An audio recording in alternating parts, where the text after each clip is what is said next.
Balcony मेकओव्हरला सुरुवात करण्यापूर्वी भिंतीला ड्रिल करण्याची जी काही कामं होती ती आधी केली, जेणेकरून नंतर घाण होणार नाही. त्या दिवशी अनायसे इलेक्ट्रिशियन दादा घरी आले होते. बाल्कनी व्यतिरिक्त बरीचशी घरातली ड्रिल पण त्यांच्याकडून करून घेतली. आपण भारतीय महिला अगदी इलेक्ट्रिशियनला कार्पेंटर, प्लंबरचे कामं किंवा प्लंबिंगचे कामेसुद्धा इलेक्ट्रिशियनला सांगायला संकोच करत नाही. आता मी तुम्हाला दाखवते बाल्कनी अरेंज करण्यापूर्वी कशी होती ते. हे सगळं सामान बाल्कनीमधलंच, पण ते व्यवस्थित न लावल्यामुळे अगदी अडगळीची जागा झाली होती.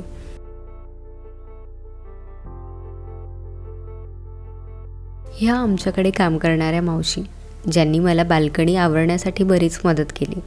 आधी आम्ही बाल्कनीमधला सगळं सामान हॉलमध्ये शिफ्ट केला, कारण बाल्कनी पाण्याने धुवून ग्रासही टाकायचं होतं.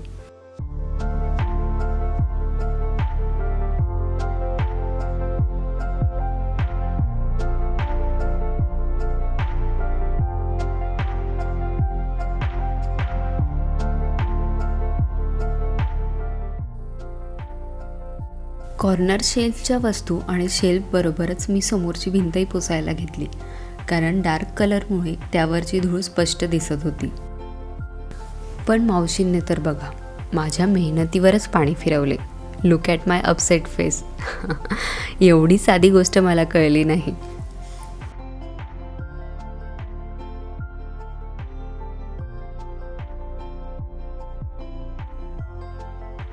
दुसऱ्या दिवशी आम्ही हे आर्टिफिशियल ग्रास टाकले आणि ग्रास टाकण्यात मला पारसने बरीच मदत केली. बाल्कनी मोठी असल्यामुळे जुनं ग्रास छोटं पडलं आणि हे 2 रोल बाजारातनं आणले, जे 10 बाय 4चे होते.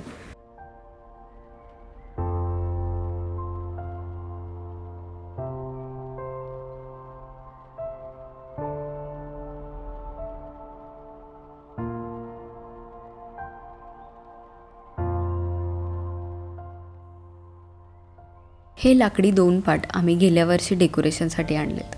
वुडन पॅलेट्सची जी फॅक्टरी आहे नाशिकमध्ये, तिथून आम्ही ऑर्डर देऊन बनवून घेतले. तर बाल्कनी सिटिंगला हे यूज झाले.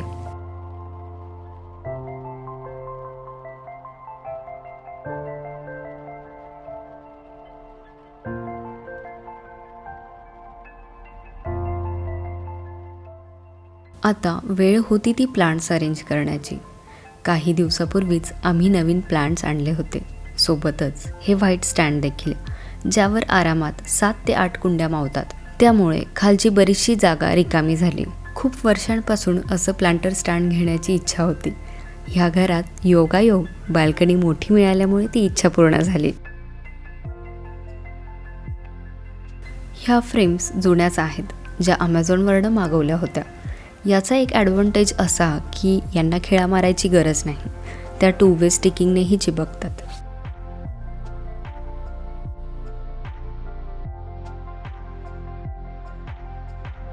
ह्या कार्टन बॉक्समध्ये डेकोरेशनसाठी लागणारे आर्टिफिशियल फ्लावर्स, वाईन्स म्हणजे वेली ठेवल्यात, जे मला बाल्कनी सजवण्यासाठी लागणार होते.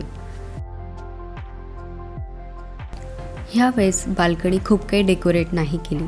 नेहमी जशी ठेवणार होते तेवढीच डेकोरेट केली. प्रॅक्टिकली विचार केला.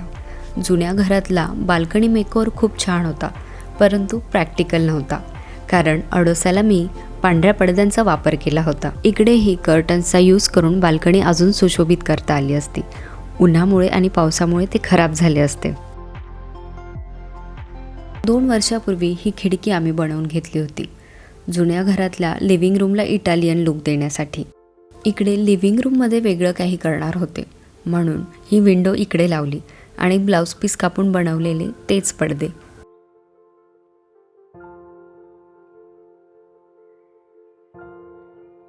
मेकओव्हर करताना असे छोटे छोटे अपघात अपेक्षित आहेत, परंतु आज मोठ्या अपघातातून वाचले. एकतर डोकं फुटलं असतं, नाहीतर हाताचे फ्रॅक्चर, कारण ही खिडकी कमालीची जड आहे. तुम्ही असली कामे सांभाळून करा. माझ्यासारखा वेंधळटपणा करू नका.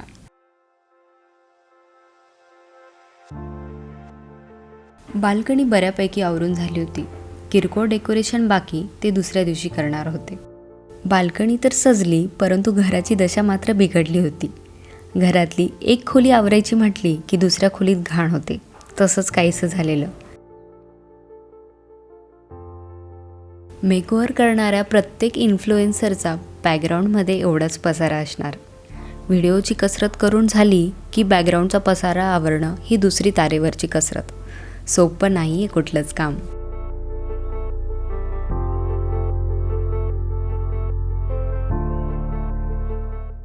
दुसऱ्या दिवशी उर्वरित डेकोरेशन आटोपलं.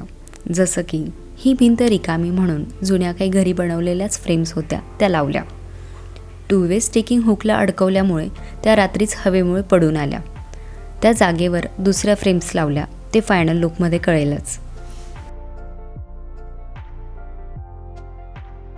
बाल्कनीच्या कोपऱ्यात असलेले हे छोटे निश, ज्यात शेल्फ टाकून मला त्यावर तुळशी वृंदावन ठेवायचे होते. पप्पा म्हणजे माझे सासरे इकडे असताना त्यांनी मला इथे खिळे मारून दिलेत, जेणेकरून त्यावर शेल्फ ठेवता येईल. आणि एक साधी लाकडी पाटी आमच्याकडे होती. तिला कट करून आणि लॅमिनेट करून शेल्फ म्हणून ठेवली. तर तुळशी वृंदावनासाठी एक स्वतंत्र अशी जागा तयार झाली. And this is final look of our balcony. Ta-da!